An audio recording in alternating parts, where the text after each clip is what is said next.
Hello दोस्तों। मेरा नाम अभय चक्रवर्ती है और आज हम भारतीय संविधान के स्रोतों को पढ़ने जा रहे हैं। इसकी पहली कक्षा में हमने भारतीय संविधान के निर्माण, उसके गठन और विभिन्न समितियों को विस्तार पूर्वक पढ़ चुके हैं और उसी के आगे हम क्लास को बढ़ाते हुए आज उनके स्रोत को पढ़ेंगे। तो आइए हम क्लास को स्टार्ट करते हैं कि प्रारूप समिति ने लगभग 60 देशों के संविधान का अध्ययन किया तथा उनके अच्छे उपायों को ग्रहण करके भारतीय संविधान की रचना की। आप लोगों को अच्छे से याद होगा कि जब हम भारतीय संविधान के निर्माण की बात कर रहे थे तो एक समिति थी, प्रारूप समिति। और यह प्रारूप समिति जो है, इसका गठन 1947 को किया गया था। कब किया गया था? इसका गठन जो है क्या है 1947 को, और डेट थी 29 अगस्त को। और इसकी अध्यक्षता पता होगा आप लोगों को कि B.R. अम्बेडकर जो है इसकी अध्यक्षता करते हैं। तो इस प्रारूप समिति को, है ना, क्या दिया गया था? एक टास्क दिया गया था कि आप क्या करेंगे, आप विश्व के लगभग 60 देशों के संविधान का क्या करेंगे, आप विश्व के 60 देशों के संविधान का अध्ययन करेंगे और इन 60 देशों के संविधान का अध्ययन करके आपको उन संविधानों में जो भी अच्छी बातें लगे उसको आप हमारे संविधान में ऐड करेंगे। राइट।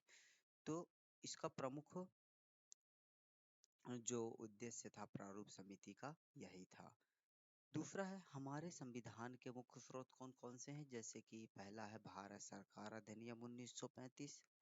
और इस भारत सरकार अधिनियम 1935 सबसे प्रमुख विशेषता यह है कि यह हमारे संविधान के लगभग 2/3 प्रावधान हम इसी अधिनियम से लिए गए हैं। मतलब कि जो भारत शासन अधिनियम 1935 है उसका 2/3 प्रावधान हमारे भारतीय संविधान में सम्मिलित है। ठीक है। दूसरी बात क्या है कि इसी भारतीय संविधान से, मतलब कि भारत शासन अधिनियम 1935 से संघीय ढांचा को अपनाया गया है। संघीय ढांचा अर्थात शक्तियों का पृथक्करण, द्विसदनीय व्यवस्था, प्रांतों को स्वायत्तता दी गई है, राज्यों में राज्यपाल की नियुक्ति, राज्यपाल की वीटो शक्ति, लोक सेवा आयोग जो जिसकी तैयारी कर रहे हैं उसका आयोग जो है इसी अधिनियम से उभर कर आया है, जनजातीय क्षेत्रों के लिए विशेष प्रावधान, आपातकालीन प्रावधान, न्यायपालिका, CAG और समवर्ती सूची जो है भारत शासन अधिनियम 1935 से ग्रहण किया गया है। ब्रिटेन से बात करें तो ब्रिटेन से संसदीय शासन व्यवस्था अपनाया गया है। दूसरा क्या है कि द्विसदनीय व्यवस्था जो है क्या है, द्विसदनीय व्यवस्था अपनाई गई है। मंत्रि परिषद का निम्न सदन के प्रति सामूहिक उत्तरदायित्व, और मंत्रिमंडल व्यवस्था जो है क्या है, इसके बाद क्या है, विधायी प्रक्रिया और एकल नागरिकता, रिट जारी करना भी ब्रिटेन से ही लिया गया है। विधि के समक्ष समता का अधिकार जो है ये भी ब्रिटेन से ही ग्रहण किया गया है। विधि के द्वारा स्थापित प्रक्रिया, first past the post system in the sense, अग्रता ही विजेता, और सी राइट। अमेरिका के संविधान से क्या क्या लिया गया है? तो अमेरिका के संविधान से ग्रहण किया गया है कि स्वतंत्र न्यायपालिका, न्यायिक पुनरावलोकन का जो विचार है अमेरिका से ही ग्रहण किया गया, जनहित याचिका जिसको हम PIL बोलते हैं, सुप्रीम कोर्ट तथा हाई कोर्ट को हटाने की जो प्रोसेस है, हटाने की जो प्रक्रिया है, वह भी अमेरिका के संविधान से ही ग्रहण किया गया है। फंडामेंटल राइट्स मूल अधिकार। राष्ट्रपति के विरुद्ध महाभियोग की प्रक्रिया, जो कि आज तक एक भी महाभियोग की प्रक्रिया पूर्ण नहीं हो पाई है, ठीक है, अमेरिका से ही लिया गया है। विधि के समान संरक्षण और विधि के सम्यक प्रक्रिया, विधि की सम्यक प्रक्रिया जो है क्या है, यहीं से ली गई है। उपराष्ट्रपति का पद भी अमेरिका से लिया गया है। और प्रस्तावना की पहली पंक्ति, अर्थात हम भारत के लोग। कनाडा, कनाडा की बात करें तो कनाडा के संविधान से हम परिसंघीय ढांचा, जिसमें आवश्यकताएं केंद्र के पास हैं,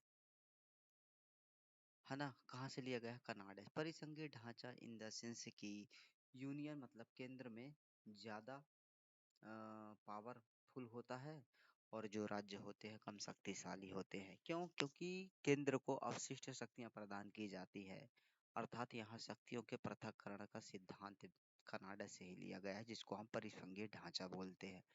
केंद्र के द्वारा राज्यों में राज्यपाल की नियुक्ति, चूंकि ये भी एक परिसंघीय ढांचा का एक महत्वपूर्ण उदाहरण है कि केंद्र के द्वारा राज्यों में राज्यपाल की नियुक्ति की जाती है। राज्य में शासन तो राज्यपाल के नाम से चलता है, लेकिन जो है बैठाता कौन है, स्टेट नहीं, केंद्र, ठीक है। सुप्रीम कोर्ट की परामर्श देने की शक्ति भी कनाडा से ली गई है। आयरलैंड के संविधान से सभी को पता है, नीति निदेशक तत्व, राज्यसभा में सदस्यों का मनोनयन और राष्ट्रपति के निर्वाचन की जो पद्धति है वह भी आयरलैंड से ही ली गई है।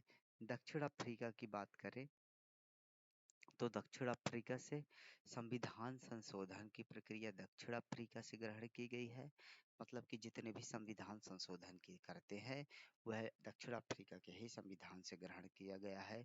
और राज्यसभा के सदस्यों का निर्वाचन ऑस्ट्रेलिया से समवर्ती सूची, है ना, दोनों सदनों की संयुक्त बैठक, ठीक है, जो कि अनुच्छेद शायद 108 ये 9 या 9 में जो है कह दिया गया है।